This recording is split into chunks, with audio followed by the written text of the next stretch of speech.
How we do this in 3ds Max?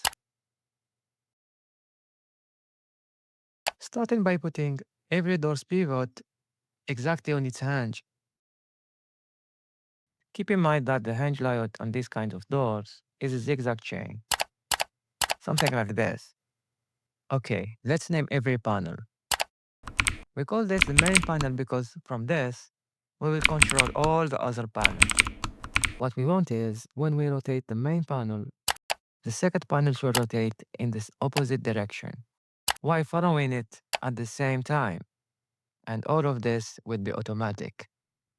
To do that, let's select panel 2 and under motion in rotation, right-click on the z-axis and assign a float expression. If we type number like 90, panel 2 will rotate by 90. Keep in mind that the DS Max expression work in radian. To convert it, just multiply it by pi over 180. But typing a fixed number isn't what we want. To get that automatic rotation, let's create a custom variable and name it main rotation z. Right now, TDS Max doesn't know what this variable means. It's just a name. So let's assign it to the actual z rotation of our main panel. Now, if we type this name into expression box, TDS Max will read the rotation from the main panel in real time and pass it to panel 2. But we want it to move in the opposite direction. To fix that, just add the minus sign to our expression. Now, we just need it to follow. For that, let's just link it to the main panel. It works fine, but because we linked them, the expression rotation and the link rotation are fighting each other. To fix that, we need to double our expression rotation.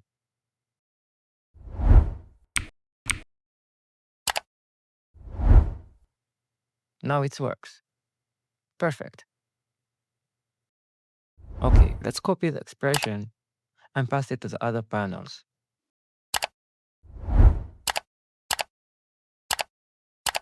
Let's link all the panels in a chain from left to right and see what will happen.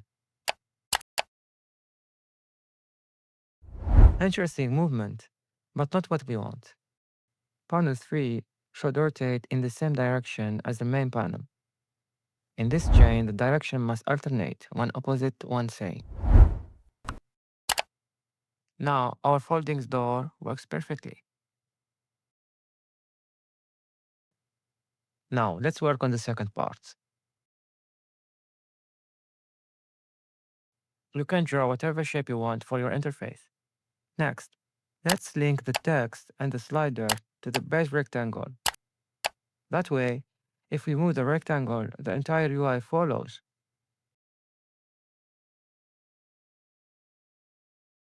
Select the slider and let's look Y and Z axis. So it's only move left and right. Now, we need to limit the movement.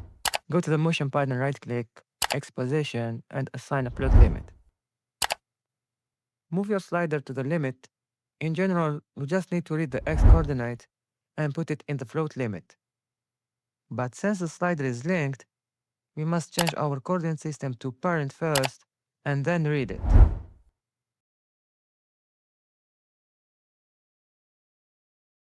Do the same for the other side.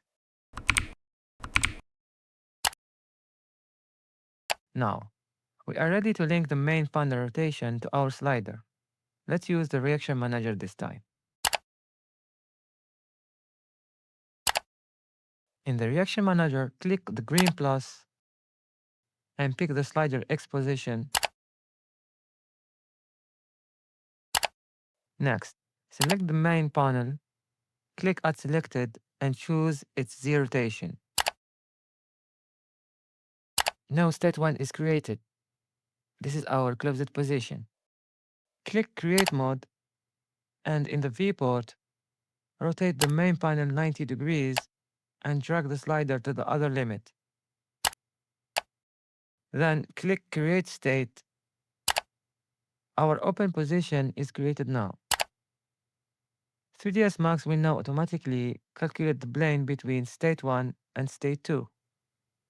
And don't forget to turn off create mode. Now, our control system is done.